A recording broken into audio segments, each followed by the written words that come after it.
Hello and welcome to Lost Love Chronicles. Dear listeners, before we get started, drop a quick hi in the comments and let us know where you're tuning in from. Also, if you have any suggestions for us to make the channel better, please let us know. Now let's start with the story. Growing up in a small Florida town, I never imagined my life would take such dramatic turns. My childhood was typical, filled with neighborhood games, schoolwork, and a fascination with airplanes. That passion led me to join the Marines right after high school, where I served as an avionics technician at El Toro Marine Corps Air Station in California. My time there was both challenging and rewarding, laying the foundation for my future career. After completing my service, I moved to Pittsburgh to attend college and earn a degree in software engineering. It was there, on a blind date, that I met Kara. She was a nurse with a warm heart and an infectious smile that immediately captivated me. We fell in love quickly, got married, and had 2 sons, John and Roland. Today marked the start of our family vacation in Southern California. We had just returned from Knott's Berry Farm, a place I remembered fondly from my Marine days. The day had been full of laughter, and we were winding down by the pool. Life felt perfect. Kara and I had solid careers, a lovely home, 2 cars, and our amazing sons. Despite the normal ups and downs of marriage, we always managed to find our way back to each other. I felt incredibly fortunate, completely unaware that this would be our final weekend together as a family. Let me introduce myself properly. My name is Sean, I'm 39 years old, and I work as a lead software developer at an aerospace company specializing in avionics for both military and commercial aircraft. My background as a marine avionics technician led me to this career. I met Kara not long after moving to Pittsburgh. She's a few years younger than me and works as a nurse at a major medical clinic. After we got married, we bought a house just outside the city and started our family. Following the birth of our second son, Roland, Kara convinced me, though I was hesitant, to get a vasectomy. Life seemed stable. Good jobs, a nice house, 2 cars, and a full, active life. That weekend, while watching Kara slip into her new bikini, I couldn't help but admire her youthful figure. Forget the pool, I teased. Let's just stay in and warm up the bed. She laughed, playfully slapped my arm, and sent me to check on the boys instead. Our suite felt more like a small apartment, with 2 bedrooms, each with its own bathroom and a kitchenette. The boys slept in one room, while Kara and I were in the other. Once I made sure they were ready, we all headed to the pool. I noticed Kara deeply focused on her phone. Find anything interesting? I asked. She looked up and replied, just updating our relatives. Most of her family lived in Pittsburgh, while mine had retired to Florida. After some time in the pool with the boys, I got out to dry off. A tall, clean-shaven man, probably in his early 40s, approached us. He had short dark hair and wore casual shorts and a t-shirt. He introduced himself as Dan, shook our hands, and asked if he could join us. Despite plenty of open chairs nearby, he sat right next to Kara, which made me curious. Before I had a chance to sit down, Dan handed us his business card. He was an account manager for Acme Medical Supplies, based out of Columbus, Ohio, about 3 hours from where we lived. Isn't Acme one of the suppliers your clinic uses? I asked Kara, recalling the name from a delivery truck I'd seen outside her workplace. She nodded. Yes, it's one of several we use. Turning to Dan, Kara asked, have you ever been to Pittsburgh? Dan nodded. Yes, about every 2 or 3 weeks. My territory covers from Columbus to Pittsburgh. So what brings you here? I asked. I'm here for a conference that starts this weekend, he replied. I'll be around most of the week. We learned that Dan lived in Zanesville, a town along I-70 between Columbus and Pittsburgh, with his wife and 2 daughters. He described himself as happily married and joked about life in a house full of women. That's funny, Kara said with a laugh. Sean can only make boys. Dan spent the afternoon with us, even joining in a game of water volleyball with me and the kids. He seemed friendly, and there was nothing overtly suspicious about his interaction with Kara, but still, my instincts were on high alert. Eventually, it was time for dinner, and Dan said goodbye, mentioning he hoped to see us again. We had a pleasant meal and returned to our room. Can you believe it? Kara said once we were in the bedroom. Maybe Dan will get me the girl I've always wanted. What? I said, startled. Don't even joke about that. It was your idea for me to have the surgery after Roland was born, and I won't tolerate any cheating. Oh, I was just kidding, she said quickly. I'd never do that to you. I love you too much. I love you too, I replied. But there's nothing funny about what you just said. Nothing more was said, but for a moment, I thought I saw a flicker of guilt cross her face. Maybe I was overthinking it. Later, after some time together in the suite's common area, we sent the boys to bed and got ready ourselves. As I was winding down, Kara said she couldn't sleep and asked if I minded if she went for a late-night swim. I don't mind, I said. Do you want me to come with you? No, she replied. Someone has to stay with the boys. I won't be long. Okay, I said, and she left. Our third-floor room overlooked the pool. I set up my camera on the tripod. I loved capturing candid shots of Kara. I watched her enter the pool area, swim for a bit, then sit on a lounge chair. A short time later, Dan appeared, still in shorts and a t-shirt. They started talking. At one point, she looked up toward our room, but I knew she couldn't see me in the dark. Then I saw Kara leaned over and kissed him. I tried to zoom in, but they got up and left together, disappearing from view. My heart pounded. Had she really just cheated on me with someone we just met? Her phone was on the dresser. I considered checking it, but decided against it, not wanting to cross that line. I waited. Hours passed. When she finally returned, she smelled different. I couldn't place it, but it wasn't alcohol. It's about time you came back, I said. I saw you leave the pool hours ago. Sorry, she said. Dan came down, and we talked for a while. Then we went to a restaurant for drinks and lost track of time. She was lying. I knew what alcohol smelled like, and she didn't have any on her breath. Suddenly, I felt sick. I rushed to the bathroom, locked the door, and threw up. Kara knocked gently. Honey, are you okay? I'm nauseous, I said, washing my face and sitting on the edge of the tub. Why was she doing this to us? Was our whole marriage a lie? Were the boys even mine? Kara knocked again. Do you need a doctor? No, I'll be out soon, I replied. After cleaning up, I returned to the bedroom, keeping my distance from her. We lay in silence, and for the first time, I didn't kiss her goodnight. I love you, she said softly. I said nothing. Good night, she added, turning away. I thought I heard her quietly sobbing, but I didn't care. The next morning, I got up exhausted, having spent the night plagued by nightmares about Kara and Dan. I didn't say a word to her as I got dressed. I had promised the kids a trip to Disneyland, and I wasn't about to break that promise. How are you feeling? Kara asked as we dressed. I feel like crap, I muttered. Maybe you should stay here, she suggested. No, I said firmly. I promised the boys Disneyland, and I'm not breaking that. She flinched, but said nothing more. We went downstairs for breakfast, exchanging only a few words. Dan showed up and joined us at our table, sitting right between Kara and me. I thought I saw him smirk, and Kara smiled at him. So, what's on your agenda today? He asked. We're going to Disneyland, Kara replied. Mind if I tag along? What about your conference? I asked, trying to keep my tone even. Oh, it's just a bunch of dull seminars, he said. I've heard it all before. Well, Dan, Kara said, glancing at me. I think Sean wanted this to be a family outing. That's right, I said. I made a promise to my family. Family is the most important thing, he said. Too bad you didn't think of that last night, I thought bitterly. Have a good time, Dan said as he stood up to leave. As we walked away, I thought I saw him make some kind of signal to Kara. What's gotten into you? She asked on the bus to Disneyland. You were so cold to Dan. I could ask you the same thing, dear wife, I said, emphasizing the word. Or I could ask who attacked you, Sean. That's not fair, she said, pouting. Please, I replied sarcastically. Let's just focus on giving the boys a good day. Okay, she said. I don't know what's gotten you so upset, but I'm sorry. Yeah, I replied, my tone flat. Normally, I would have kissed and hugged her, but not this time.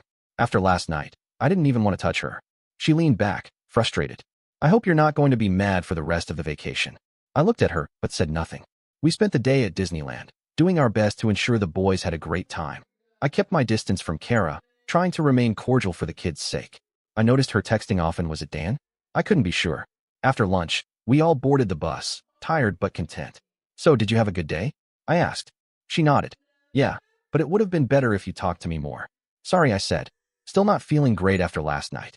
Maybe you just need a good night's sleep, she suggested. Yeah, sure, I thought sarcastically. Like sleep's going to fix your betrayal. We rode back in silence and had dinner at the hotel. Later in our room, I made one last effort to reconnect. I hugged her. I'm sorry I've been such a bear. Let's put the kids to bed and spend some time together, just us. I'd love to, she said, but I just got my period. What? I thought. I was sure her last one had ended before we left Pittsburgh. I'm pretty tired anyway, she added. I think I'll lie down. Go ahead, she said. I'm going to the pool. I watched her leave and then set up my camera, ready to catch whatever might happen next. Sure enough, they met at the pool.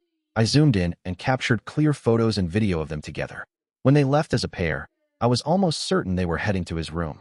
I sat on the bed, stunned, unsure what to do next until I noticed her personal phone sitting on the dresser. I picked it up and unlocked it using our son's birthday. As I scrolled through her messages, the full scope of the betrayal became sickeningly clear. Kara and Dan had been in a serious relationship for over a year. He was the Acme representative assigned to her clinic, visiting every other week. Recently, they'd been planning for him to get her pregnant with a girl. This vacation had been carefully orchestrated to give them uninterrupted time together. Dan's wife even knew about the affair. They had arranged for Dan to accidentally run into us at the pool. Kara had agreed to spend every night of our trip with him and to reject any intimacy with me. In their texts, Dan asked, "What will you tell your husband?" "I'll say I'm getting my period," she wrote. "He won't come near me then." Dan replied, "He'll suspect something." "Not yet," she assured him. "He'll know when I get pregnant." Then came the worst blow. "He thinks the boys are his too," she added. "But they're not. I took a DNA test. I'll email it to you." Dan responded, "Damn. Why stay with him? He's a good provider," she wrote, "and great with the kids. I don't have to worry about getting pregnant. He had a vasectomy." "Do you know who their real fathers are?" Dan asked. "Yes," she replied. "An old boyfriend is Junk's father, and the doctor I used to work for is Roland's." "You're something else," he wrote.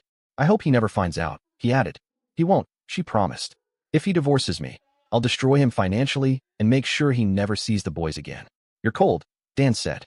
"The coldest," she replied. The following morning, she texted Dan again. "He hardly spoke to me." "Maybe he's figured it out," Dan said. "No, he thinks it's something he ate," she replied.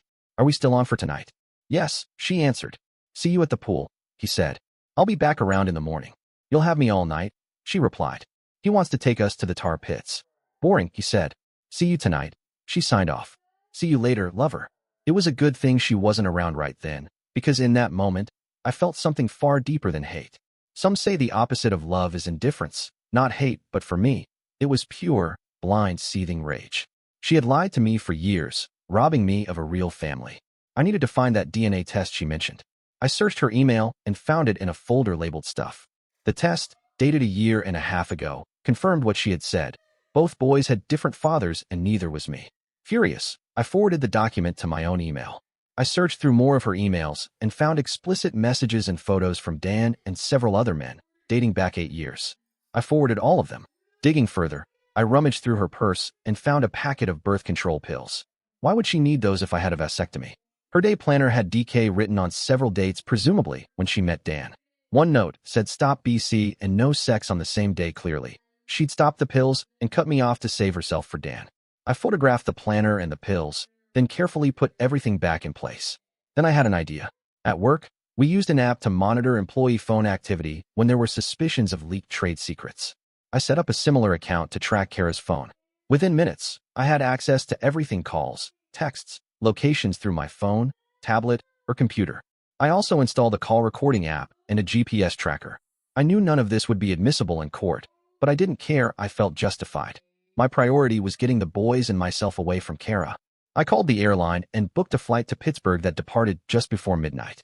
Then I called Kara's parents. Her mother, Julie, picked up. "It's me," I said. "I need a big favor."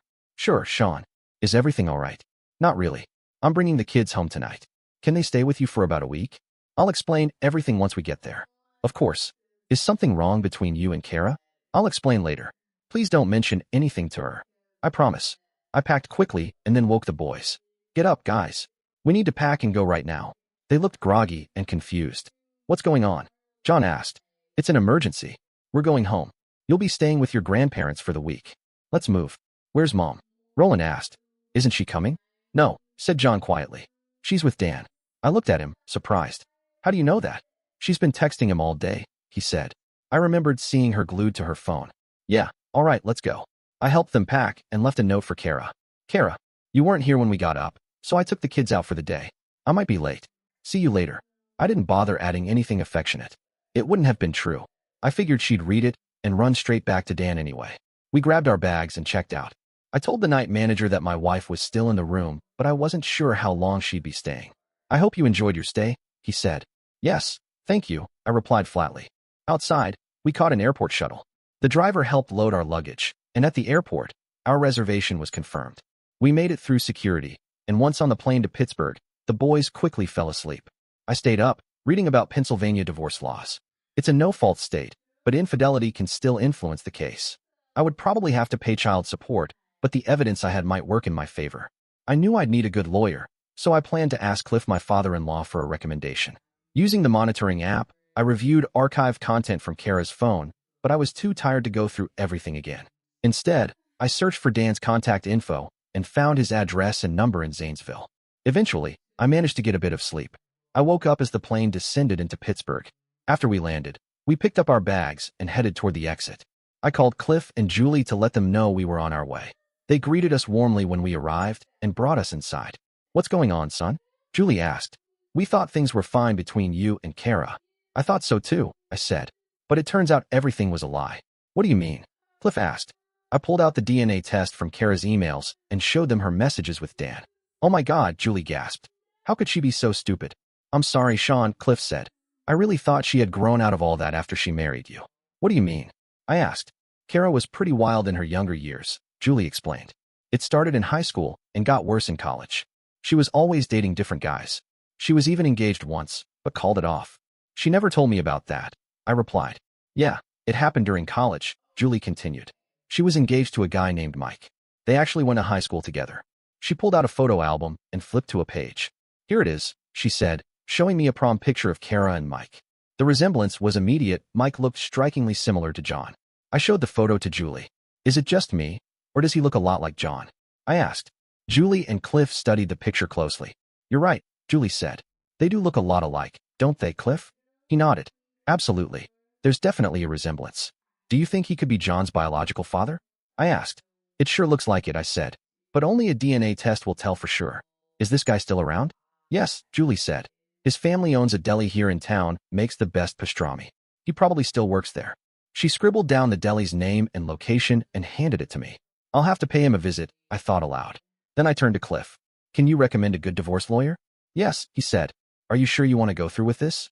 "I'm sure," I answered. "Kara's lied to me for years. And now she's cheating with some salesman in California." "I understand," he said.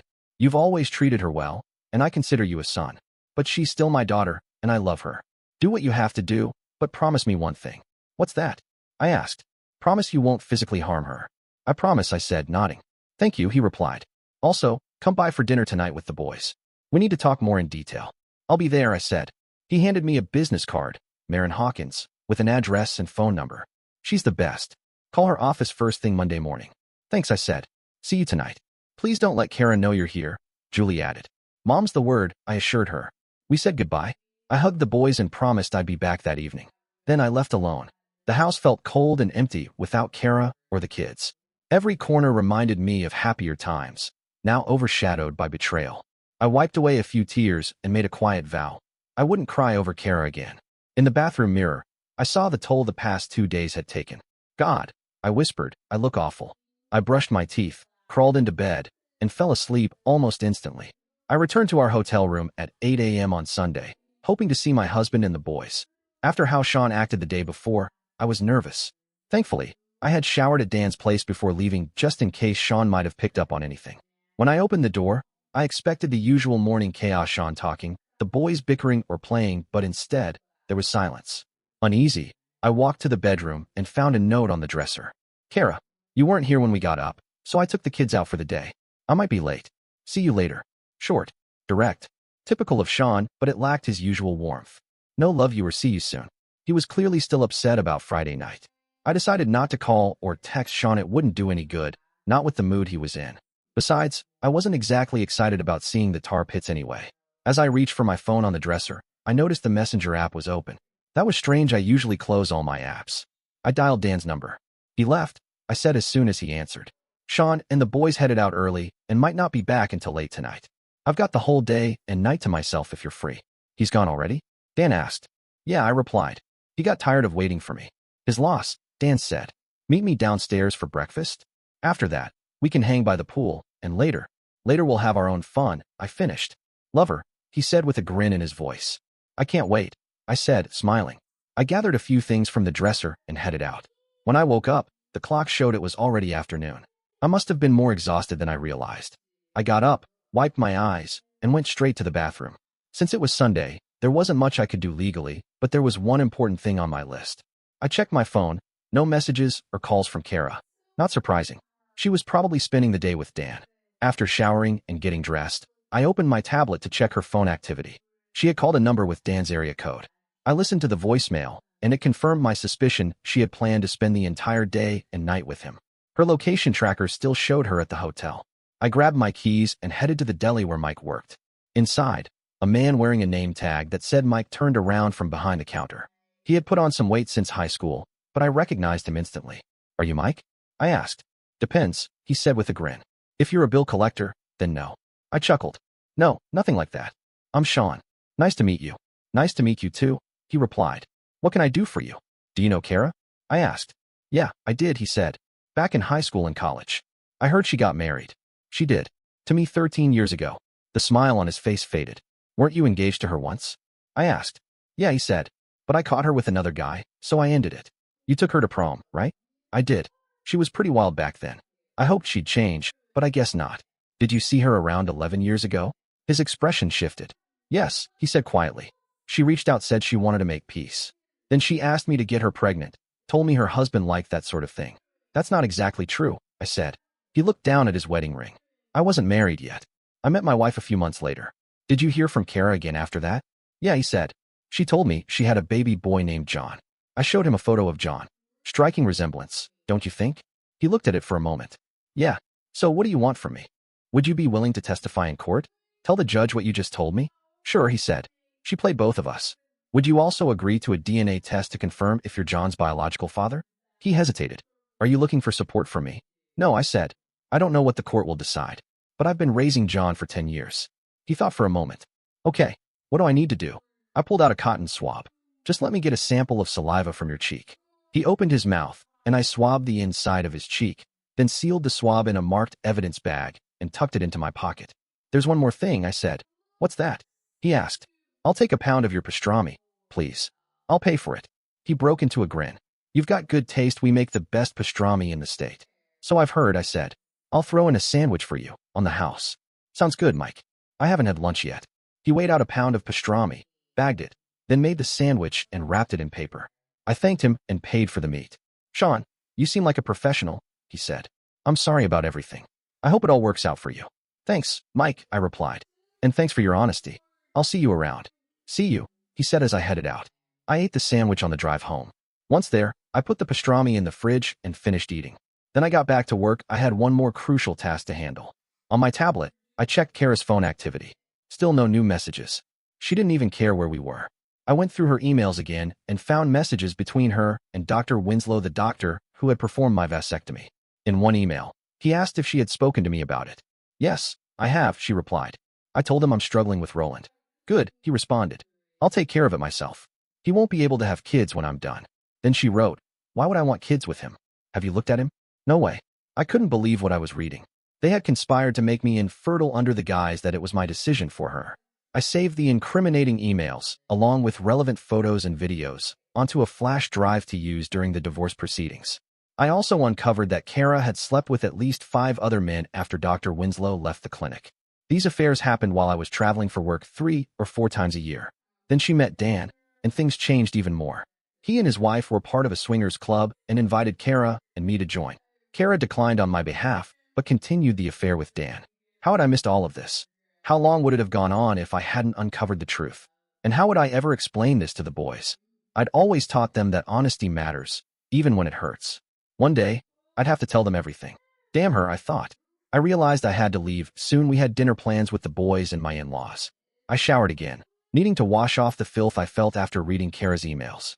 At their home, Cliff opened the door and let me in. The boys ran up, surrounding me in a flurry of hugs and noise. I loved those boys more than anything and wished I were their biological father. After dinner, we gathered in the family room. Dad, John said, are you and Mom getting a divorce? I nodded. I'm afraid so, son. Did I do something wrong? He asked, his eyes welling with tears. I pulled him into a hug. No, son. You didn't do anything wrong. You and your brother are the best sons anyone could ask for. Then why don't you love Mom anymore? It's hard to explain, I said gently. Sometimes, moms and dads go through things that can't be fixed. But I love you, and I'll always be here for you. That will never change. I hugged both boys tightly, doing my best to comfort them, though they could already sense that life would never be quite the same. Listen, I said softly. Go upstairs and get ready for bed. I need to talk to Grandma and Grandpa. Okay, they said, leaving the room. I spent the next hour telling Cliff and Julie everything I had discovered. I showed them the messages, emails, photos, and videos.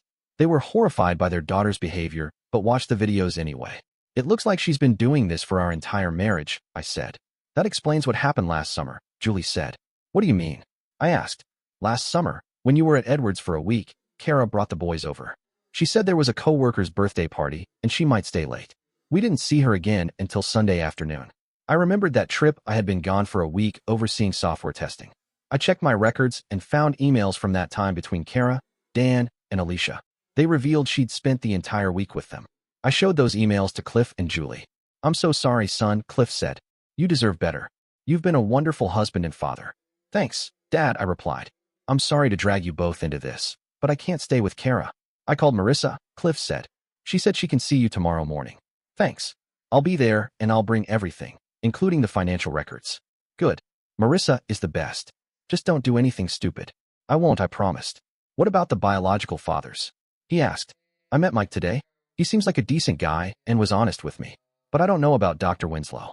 "Yes, he's arrogant. I'd love to see you take him down." I chuckled. "I'd like that too." Realizing how much I still had to do, I said I'd better head out. "I want to say goodnight to the boys." "Good idea," Julie said. I went upstairs, hugged the boys, told them I loved them, and promised I'd see them soon. I said goodnight to Cliff and Julie and drove home. Once there, I gathered all our financial documents, printed them out, and organized them into a folder with the emails. I copied photos and videos onto a flash drive. I checked Kara's phone one last time, still no activity, and called it a night. I couldn't believe she hadn't even sent a text to check on the boys. The next morning, I got up early. Kara still hadn't texted or called. I showered, shaved, got dressed, and headed to Marissa's office. She greeted me at the door. "Mr. McNally, I presume?" "Please, call me Sean," I said. "You must be Miss Hawkins." "It's Mrs. Hawkins," she corrected with a small smile. "But you can call me Marissa. I take it you got your father-in-law's message." "I did. He said you were the best." "I am," she said. "My secretary won't be in for another half hour. Let me get us some coffee, and then we'll begin." "Sounds good," I said. She made coffee and led me into her office. "Your father-in-law tells me you're looking for a divorce. Is that correct?" "Yes, it is," I confirmed. "Good. Now tell me everything." I laid it all out, every detail. I showed her the emails, texts, DNA results, and handed over the flash drive with the photos and videos. "And you haven't heard from her since you left California?" "Nothing," I said. "Not a single text or call. That's not going to reflect well in court." "You've identified the biological fathers?" "Yes," I said, mentioning my meeting with Mike. "I see. Divorce isn't about justice, it's usually about money. Mothers almost always get custody. Fathers pay child support, spousal support. Assets are split 50-50, and the custodial parent usually keeps the house. Pennsylvania is a no-fault state, but infidelity can still be grounds for divorce." "Is that what you want?" she asked. "Yes," I said. "We'll need to prove it to a judge, but you have a strong case," Marissa replied. "We can request that spousal support not be awarded, but depending on various factors, you still might have to pay alimony." "Even if I'm not the biological father?" I asked. "You've raised the children for years," she said. "But we still have options. You said John's father is Dr. Roland Winslow." "Yes," I confirmed, suddenly realizing our youngest son was named after his biological father. "He's the one who performed your vasectomy?" "Yes." "That could be significant," she said thoughtfully. "I'll look into it. In the meantime, I'll draft a petition requesting physical custody for you, though it's likely the court will grant joint custody. I'll also request minimal child support and no spousal support. We'll offer her the option to buy out your half of the house. Will the court order counseling? It might. Are you interested?" "No. She lied to me from the beginning and robbed me of a real family. There's no fixing that." "I understand," Marissa said. "Just know the judge may still require it. Be prepared." I nodded. "What about DNA testing?" "We have your wife's test results, but additional testing could help. It's up to you." We went over more details, and she gave me a list of steps to take to protect myself financially. "When do you want the papers served?" she asked. "As soon as possible," I said.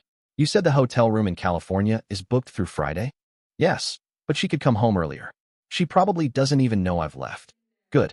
We'll serve her at the airport if she returns early. Call me if she does. If I don't answer, leave a message.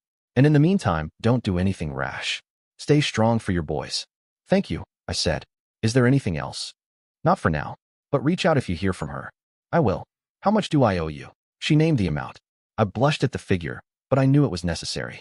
I wrote her a check, handed it over, and left feeling a little more in control. I still couldn't stand Kara, but at least now I was taking steps forward. On the way home, I stopped at the bank and followed Marissa's advice. I withdrew half of our joint funds and opened a new account in my name. I paid off and closed our joint credit cards, then applied for one of my own. I also paid off Kara's personal card using our shared account. By the time I got home, it was nearly 8 a.m. California time. If Kara was going to call, I figured it would be soon. At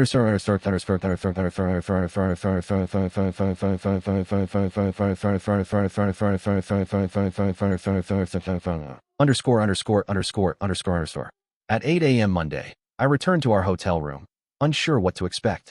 I hadn't heard from Sean the day before, and I was starting to worry about the boys. I knew they were safe with him, but still he could have called. Something. I unlocked the door and stepped into silence. The room was eerily still. Where were they? I called out.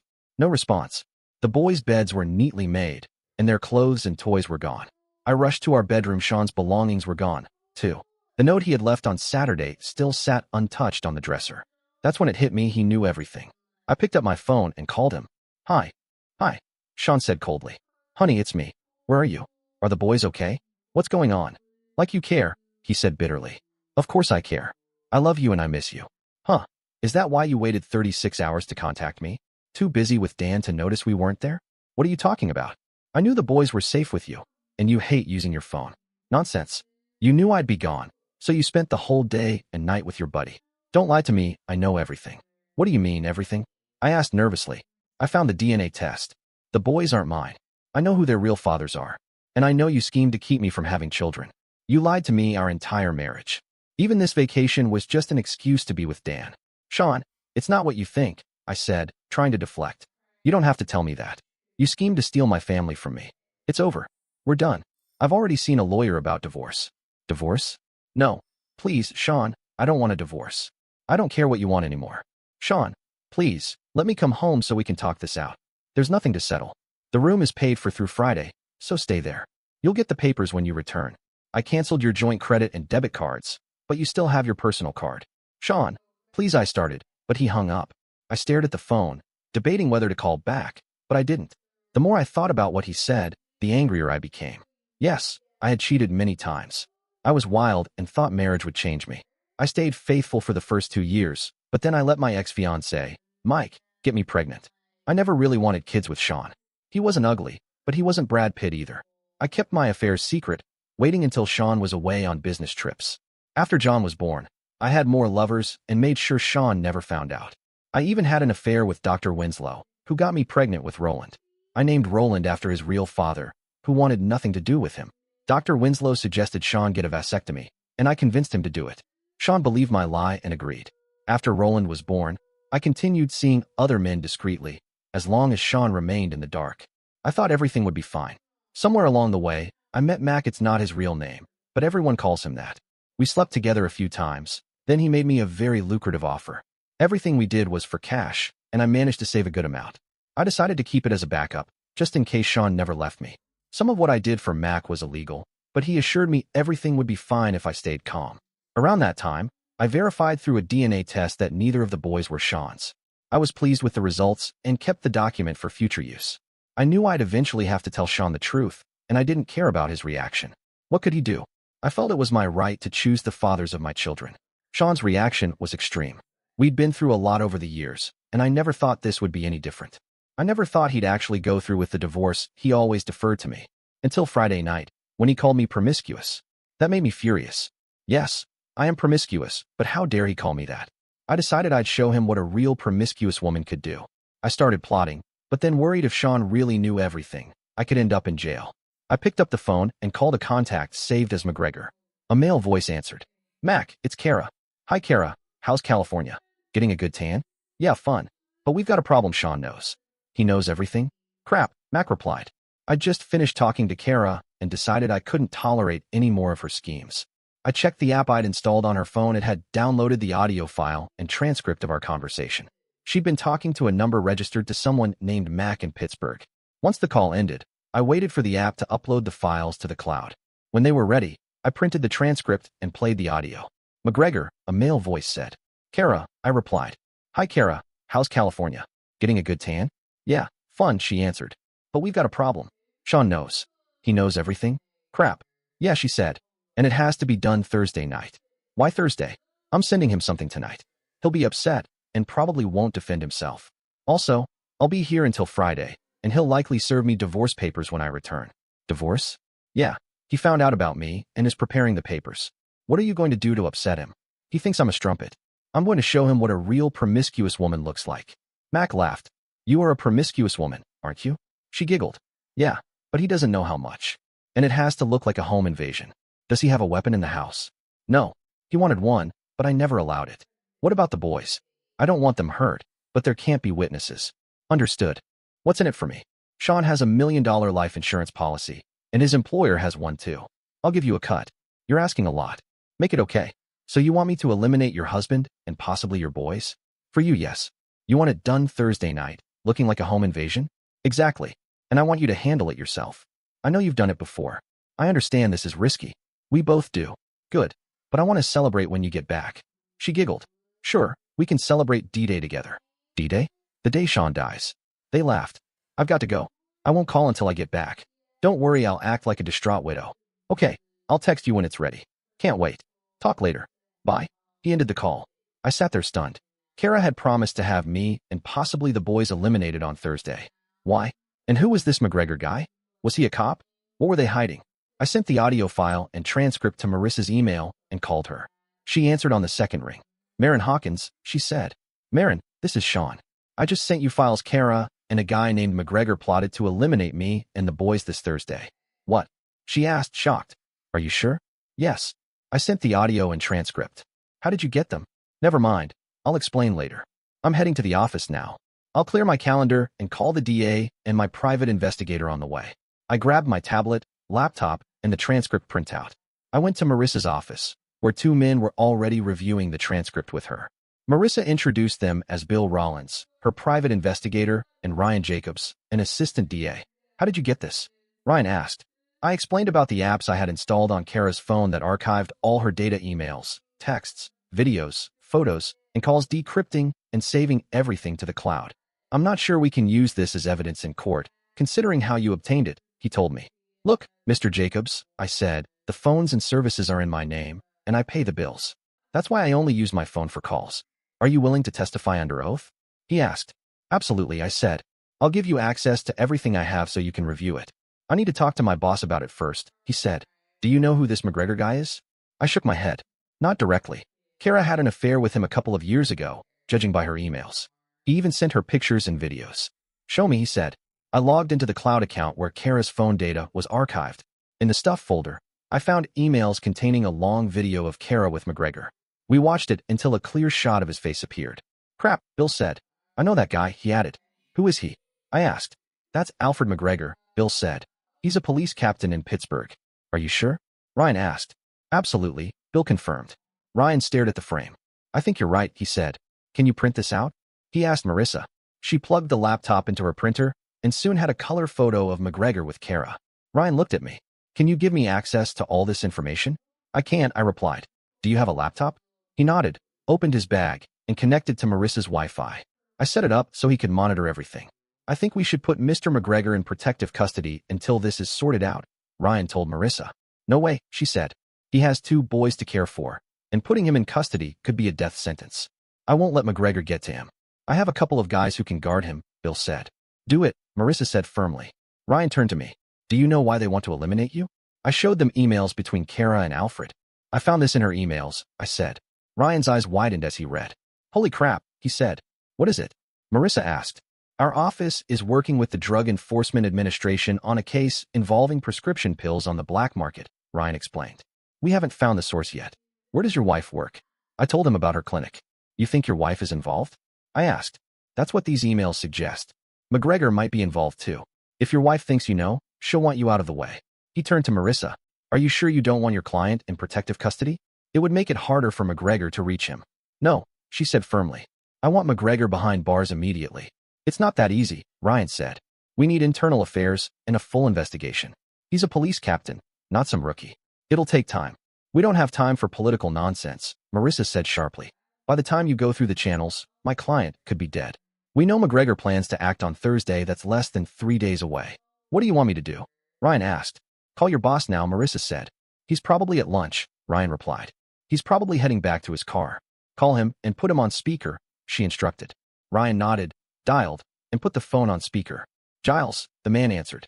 Boss, this is Ryan Jacobs. I'm with Marissa Hawkins and her client. We have a problem. What kind of problem? Can it wait until I get back? Ryan glanced at Marissa, who smirked. Not exactly, Marissa said. We have evidence that a police captain is involved in a murder for hire and a pill distribution scheme. Who is this captain? Giles asked. McGregor. Al McGregor, Ryan said. No way. He's a top officer. I can't believe it, Giles responded. We have compelling evidence, Ryan said. What kind? Giles asked. A recorded phone conversation and incriminating emails, Ryan replied. Crap, Giles muttered. We don't have time for politics, Marissa said. The murder is planned for Thursday night and involves children. Crap, Giles repeated. You already said that, Marissa noted. What are you going to do? Fine, Giles said. Ryan, let Jenkins cover your work for a few days or focus on this. Bring me a solid case in 48 hours. Can you do that? I can, Ryan answered. Keep this to yourself, Giles added. I'll inform the chief and alert IA. If there's substance to this, we'll act quickly. Does that satisfy you, counselor? For now, Marissa said. But if anything happens to my client or his kids, I'll make sure you regret it, and your re-election will be in jeopardy. Don't worry, Marissa, Giles said. I'll do my job. I hope so, she said. Ryan gathered his gear. I better get started. We need a warrant for your wife's arrest. She's due back Friday. I nodded. Good. I'll arrange for the locals to pick her up. Can I have your number for updates? He asked. I wrote down my number and address and handed it to him. He thanked me and pocketed the paper. We'll also need to search your house. I'll get a warrant and call you when we're ready. Understood, I said. He nodded, shook my hand, and left. After Ryan left, Marissa spoke. This changes your divorce case, obviously. I know, I said, then apologized for my tone. I'm just really pissed off. That's okay, Sean. I'd be pissed too. Do you want custody of the house? Yes, I said. She won't be able to pay child support in jail. Agreed. We'll figure it out. Now go take care of your kids. I will, I said. Bill came back and asked, do you have a security system? Yes, I said. What about security bars on the windows? No, I admitted. I never wanted them. I understand, but you should get them plus armored doors. I know a contractor who can install them. You can remove them later. Okay, I agreed. It might slow McGregor down. I'll assign someone to patrol outside your house and another inside, Bill said. Thanks. Also, send people to check out McGregor's place. He'd recognize me. Got it, Bill said. Live your life as usual, but be extra observant. Thanks, I will, I replied. Marissa added, let me know immediately if you hear from Kara or McGregor. I will, I promised. Before heading home, I stopped by Cliff and Julie's for dinner and to see the boys.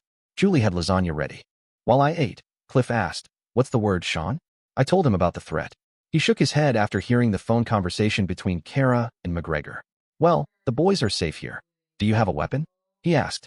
No, I replied. Kara wouldn't let me buy one. Nonsense, he said, then returned with a 12-gauge shotgun. Do you know how to use this? I was in the Marines. My dad has a similar shotgun, I answered. Good, Cliff said. It's loaded with rock salt, not lethal, but it'll sting. Take it and use it if you need to. Thanks, I said. Anytime. Look, I'm sorry about all this, Cliff said apologetically. It's not your fault, I told him. You didn't make her do it. I just don't know how to explain it to the boys, I added. Explain what? John asked from the doorway. I motioned for him to come over and hugged him tightly. John, I've never lied to you, and I won't start now. You might hear bad things about your mother soon, I said gently. She cheated on you, didn't she? He asked. I nodded, struggling with how to explain it to young children. Yes, son, she cheated, I confirmed. I hate her, he cried. No, son, don't say that, I advised. She's done bad things and she'll pay for them, but she's still your mother. But I hate her. I can tell, he said accusingly. Damn, I thought. How do you explain that to a 10-year-old? The truth was, he was right. At that moment, I hated her with every fiber of my being. It's different, son, I said. What your mother did was meant to hurt me, but if she hurt you, didn't she hurt Robbie and me too? He asked quietly, and he was right. She's hurting all of us? She doesn't fully realize it yet, but she will in time, I said. John wrapped his arms around me and cried. I love you, son, I said. I love you too, Daddy, he replied. I held him for a long time, then my phone buzzed. It was Ryan. We're ready to search your house, Mr. MCN, he said. Thanks, Ryan. I'm on my way, I replied. I explained to John that I had to go home. By then, Roland had come into the room, so I hugged both boys, kissed them goodbye, and shook Cliff's hand. Julie hugged me at the door, and I promised to keep them updated. I left with the shotgun. When I got home, Bill's contractors were finishing installing security bars and armored doors. The foreman handed me the keys. I signed the paperwork and paid with my credit card. The iron bars looked better than I expected, though I wasn't sure I wanted to keep them permanently. I walked inside, unloaded the shotgun, and set it down in the home office. I put the shell casings in the desk drawer and left the barrel open. Soon after, Ryan and several officers arrived. One introduced himself as a DEA agent. Ryan showed me his search warrant, and they began a careful search, returning everything to its place afterward. About an hour later, someone called from upstairs. "Boss, found something," an officer said. I followed Ryan to the craft and sewing room. The closet door was open, revealing a hidden cutout with 2 large metal boxes inside. Ryan looked at me. "Did you know about this?" he asked. "No," I said. "I stayed out of this room out of respect for Kara." Ryan put on gloves and opened the first box, which contained pill bottles and labels marked Acme Medical. "Isn't that where your wife's boyfriend works?" Ryan asked. "Yes," I replied. The DEA agent examined the pills. "These appear to be Schedule II controlled substances. We'll need to verify, but it looks like there are several types here. We need to visit that clinic." Ryan agreed. Opening the second box, they found several wads of cash. "Looks like your wife has been very busy," Ryan said. I estimate about. I was shocked to see an envelope inside the box containing a bank statement showing another $1,500,000 in a savings account, with regular deposits over the last year and a half carefully kept under $10,000 to avoid detection. "She's been structuring her deposits. Did you know?" "No idea," I said. Ryan handed the boxes to a technician for fingerprint analysis. He found Kara's laptop on her desk. "We'll need to confiscate this," he said. I nodded. He also found several folders of papers in a drawer and a mailbox key, which he bagged as evidence. After searching more, Ryan spoke to me privately. "Sean, we'll need to designate this room as a crime scene. We'll seal the door when we're done, and no one can enter until the investigation is complete. Do what you need to do," I said. "This could become a federal case. If her boyfriend is transporting pills across state lines, the FBI might get involved." "What about McGregor?" I asked. "If we find his fingerprints, we'll have a strong case. Stay out of trouble and let us know if anything happens." "I will," I said. A couple of hours later, everyone except Bill and one investigator left, carrying boxes of Kara's belongings. Bill then said, "My guy saw McGregor at a mail store. He pulled out a bag looked like a paper lunch bag and put it in a mailbox. Minutes later, someone else picked it up. We have pictures.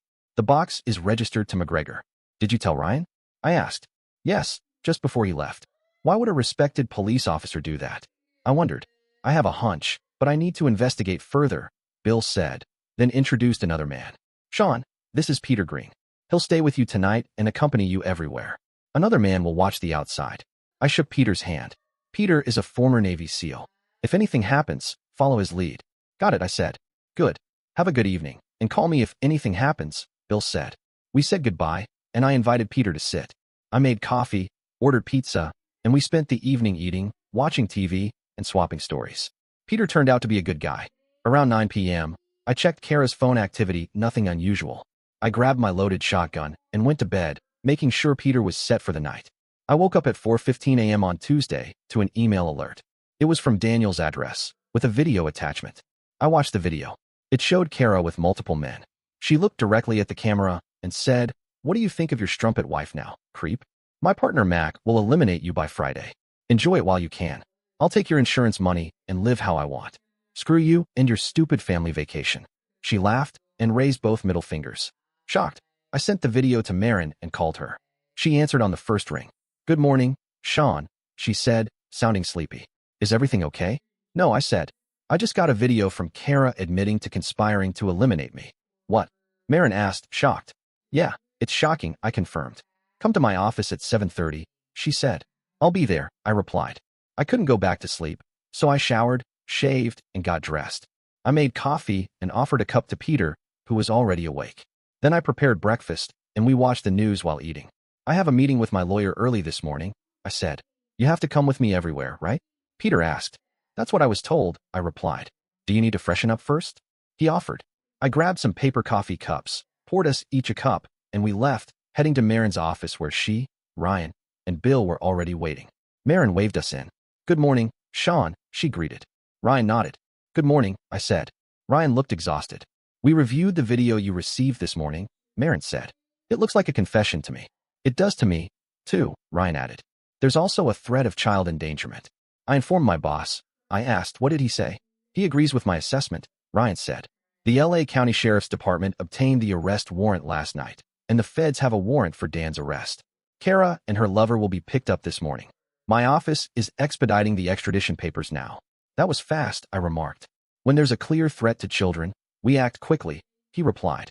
"Thanks to Bill's investigators and the DEA, We have enough evidence to arrest McGregor. They're taking him from his apartment now. Looks like some progress, I said. Yes, Ryan confirmed. McGregor ran a criminal enterprise that could lead to a life sentence. Why? I asked. HEK, a police captain, deeply in debt, Bill explained. His wife divorced him and took everything. He's barely making ends meet, paying alimony. Ryan checked his watch. I need to go. I haven't slept in days. The feds are checking clinics and are interested in your wife's lover. Call me if you hear anything. I nodded, shook his hand, and thanked him. This changes your divorce, Marin said. The court won't allow her to take the kids, especially if she's jailed. Let's wait and see what the court decides before suing. Regarding the biological fathers, I've researched both. Mike has no real assets, but Dr. Winslow is different. I can start paperwork and maybe negotiate with him. Would you like that? She asked. Absolutely, I said. Good, she said. Go home and rest. I'll get back to you. I thanked her and left, Peter following me. Early the next morning, I was woken by loud banging. At first, I thought it was in my head, but soon realized it was the front door. I looked at the clock. 5:30 a.m. Who would be banging so early? I woke Dan, who threw on a robe and staggered to the door. Police. Open up. I heard, which answered my question, but I wondered why they were here so early. As soon as Dan opened the door, several large officers rushed in. Two of them threw Dan against the wall and handcuffed him. Two officers approached me in bed. One looked down and asked, "Are you okay?" "Yes," I replied, still groggy. "Get up. You're under arrest," he said. "For what?" I asked. "For conspiracy to commit murder and violating federal laws regarding the illegal sale of controlled substances. Now get up. I'm not dressed. Can I at least get dressed?" The officer pointed toward two female officers, who pulled some clothes from the closet. The male officers turned away as the women handed me jeans, socks, underwear, and a t-shirt. I dressed quickly, and they handcuffed me. After reading my Miranda rights, Dan was already gone. "What about my phone?" I asked. One female officer took it from the dresser and slipped it into her pocket. They led me out and placed me in the back seat of a police car. The officer holding my phone sat beside me, and another sat up front. We drove to the station, where I was processed and photographed. "Can I make a phone call?" I asked the officer. She pointed to the desk phone. "Can I use my phone?" I asked again. "Sorry, it's evidence." "Use this one," she said. It took me a moment to remember Sean's number. He answered after the second ring, clearly angry. "What?" he snapped. "Sean, it's me," I said, my voice shaking. "Holy crap. What do you want?" "I got arrested," I admitted. "That's what happens when you plot to murder your husband and kids," he said. "By the way, they're arresting your partner this morning." "Oh no," I whispered. "Mackett said we wouldn't get caught," I added. "Please, Sean, I need help." "Yes, you do. Maybe you'll get some in jail. Until then, screw you, witch." He hung up, leaving me staring at the phone. I handed it back to the officer. "How long am I going to be here? Can I post bail?" I asked. "No bail has been set," she replied. "You're in custody pending extradition to Pittsburgh." Oh my God, I thought. What about Dan King? The officer checked her computer. "Mr. King is being extradited for federal charges in Columbus." This is it, I thought. I'm sunk. The officer took me to my cell, where I sat on the cold, hard concrete bench, staring at the walls, shocked at how fast and far I had fallen. I finished talking about Kara and laughed bitterly. I couldn't believe her audacity, expecting my help after plotting to eliminate me and the boys. She could rot in jail. I hated her more than anyone or anything in my life. "Talk about nerve," I said. Peter nodded. Later, we pulled up to my house and went inside. I checked Kara's phone for any new activity. Nothing. I called the hotel, explained the situation, and arranged to have her things packed and sent home. Then we sat in the living room, and I turned on the TV. Peter's phone rang, and he left the room for a few minutes. "Turn on the news," he said when he returned. I switched to the local news channel. A reporter stood outside an apartment building. Captain Alfred McGregor, a highly decorated police officer, was shot and killed early this morning during an arrest related to a conspiracy to sell stolen prescription pills, the reporter said.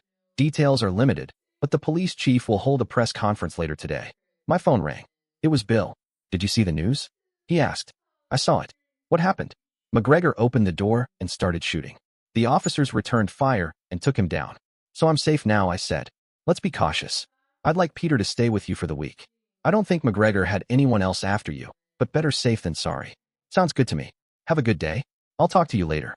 "Thanks," I said, ending the call. I looked at Peter. "Looks like you're staying here for the week. Need anything?" "No, I'm good," he said. I sighed in relief. Later that day, Peter and I went to see the boys. After dinner, I told them about the day's events. "So, is Mom going to jail?" Jan asked. "Looks like it, son. Probably for a long time, I said. He went quiet. I knew that being a single parent with their mother in prison would be difficult, but I was grateful for supportive relatives. The rest of the week passed quickly. On Wednesday, Marissa informed me that Kara had been returned to Pittsburgh and her court hearing was set for Thursday. I made sure to be at the courthouse. I watched as Kara, wearing an orange jumpsuit and shackled, was led inside. The judge ordered her held without bail. She sobbed as she was led away. Her attorney approached me and asked if I could bring the boys to visit her. I told him they didn't want to see her. Marissa said the divorce papers were ready and asked if I wanted to be present when they were served. I agreed and met the BFF at the jail. Kara was brought to the visiting area, still shackled. She looked up at me and gave a weak smile. I just stared back. The BFF approached and asked if she was Kara. I am, she replied. He handed her the papers and stepped back. She began sobbing as she read them. Normally, I would have comforted her, but not now. I stepped forward and held out a pen. Sign the goddamn papers, I said. Don't I get anything? She asked, tears in her eyes. Not a chance. You won't need anything where you're going. Can I at least see the boys? They don't want to see you. To us, you're dead. And speaking of dead, your partner was killed during the arrest, I heard. Please, Sean, forgive me. No, I loved you for over 13 years, and you repay me with lies, cheating, and denying me children of my own. I will never forgive you. Now sobbing, she picked up the pen and signed the papers. When she finished, I handed them to the BFF. Thank you, he said. I'll return these to Mrs. Hawkins and she'll file them with the court. I watched him leave, then turned back to Kara. I just want to know one thing. Kara? She asked. Why? Why did you do it? She shrugged. I don't know. Because I wanted to and I could, I guess. I looked around the gloomy room. And look where that got you. You're in serious trouble, but it's not my problem anymore. I have a feeling you're going to die behind walls like these, I said. You know what? She replied, tears welling up. No, Sean. I can't wait to piss on your grave when you do. I echoed her earlier words. One last thing for me and the boys. What? She asked, looking more wistful than ever. I raised both middle fingers. Screw you, witch. I turned away as her sobs grew uncontrollable. Too bad, I thought. Kara's murder-for-hire trial went quickly, given that the boys were also targets. She was sentenced to years to life. The federal pill investigation dragged on for months, resulting in an additional life sentence for her. Dan was also sentenced to life. My boys and I moved on. They never wanted to visit their mother, so I respected their wishes. Cliff and Julie visited their daughter monthly. It took time to adjust to being a single parent, but Cliff and Julie helped a lot. Julie encouraged me to find a nice girl, but I wasn't ready after everything Kara had done. I wasn't sure I could trust or love again. However, a couple of weeks after Kara signed the divorce papers, I had a vasectomy reversal. The doctor warned it might take some time before I could father children. A few weeks later, Marissa contacted me with some important news. What is it? I asked. Come by my office, she said. When I arrived, she pulled out a bottle of champagne and poured 2 glasses. She handed me one along with an envelope. Open it, she said. I opened the envelope and found a check for $1 million, signed by Dr. Winslow. Shocked, I asked, how did you manage that? I convinced Dr. Winslow it was in his best interest to settle after pointing out the potentially devastating and embarrassing divorce his wife would likely want and the damage to his reputation. He decided to settle rather than explain why he forced you to undergo an unnecessary procedure. Wow, I said. Best not to get on your bad side. She laughed. That's your after-tax profit. He also paid all your fees and expenses. He must be very wealthy, I said. He is, she replied. Last year, he donated more to charity than this settlement. She raised her glass, and I joined her. My self-imposed exile from women lasted 5 years until I met Lena Rivers, one of Jay's teachers. Like me, she was a single parent, divorced and cautious about relationships. We dated for a year before I proposed. She said yes, and a few months later, we got married. About a year after that, she gave birth to our daughter, Sabrina June, named after our mothers. Tears filled my eyes as I held her for the first time. Lena hugged me tightly, knowing Sabrina was the first child I had fathered. I called the boys and their grandparents into the room to introduce Sabrina June. They immediately adored her. While Lena, the kids, and I moved on, Kara's life deteriorated. A few months after her first conviction, she was diagnosed with HIV and separated from the other inmates. She died of AIDS about 13 years later, buried in Potterfield with only a simple plaque. I wanted to fulfill my promise to pee on her grave, but Lena convinced me otherwise. Come sit with me, she said on the back porch, pouring me a cup of chamomile tea. Sean, I know how hard it was to get over what Kara did, but you have to let it go and move forward. It's hard, and it still hurts, I said. I know, she said. If I thought it would help, I'd go with you and piss on her grave, you know that, right? Yes, I said. But now she's gone, and she can never hurt you again, Lena said. Kara suffered from AIDS almost as long as your marriage. She died alone, unloved, and forgotten. She paid the ultimate price. What more can you do? I had to admit she was right. Have you told the boys? She asked. They're in college now, I said. I told Jan and Roland. At first, they thought I meant you, then realized it was about their mother. How did they take it? They didn't seem to care. What does that tell you? She asked. They've moved on with their lives. Exactly, she said. And so should you. You've been a great husband and father. You loved and raised Jan and Roland, even after learning you weren't their biological father. You adopted Mark and raised him too? Yeah, he's a good boy, I said. Thanks to you, Lena replied. He sees you as his father. We watched Sabrina playing in the yard. Didn't Kara want that Dan guy to give her a daughter? Lena asked. Yeah, I replied. It felt like ages since that Friday night. I thought about it. If she hadn't been so greedy, you might have had a daughter with her, and Sabrina wouldn't exist. She was right. I kissed Lena just then. Sabrina ran up to us with a white flower. Daddy, look what I have for you. Thank you, dear, I said. That woman, Sabrina said, she really likes them. Lena and I looked around but saw no one. Which lady? Lena asked. That one over there, Sabrina said, pointing. We saw nothing, but a shiver ran down my spine. What else did she say? Lena asked.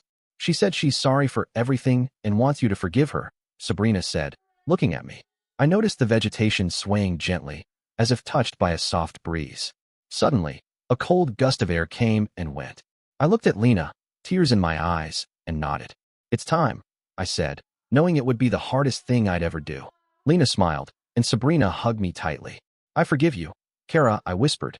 Looking up, Sabrina squeezed me tighter and kissed my cheek. I love you, Daddy, she said. Thank you. She ran back into the yard. I looked at Lena, wondering what had just happened. She smiled and kissed me. In that moment, I felt happier and more content than I had in a long time, as if a huge weight had been lifted. Maybe, I thought, happiness really is the best revenge. Dear listeners, please share your thoughts in the comments section below and don't forget to like, share, and subscribe.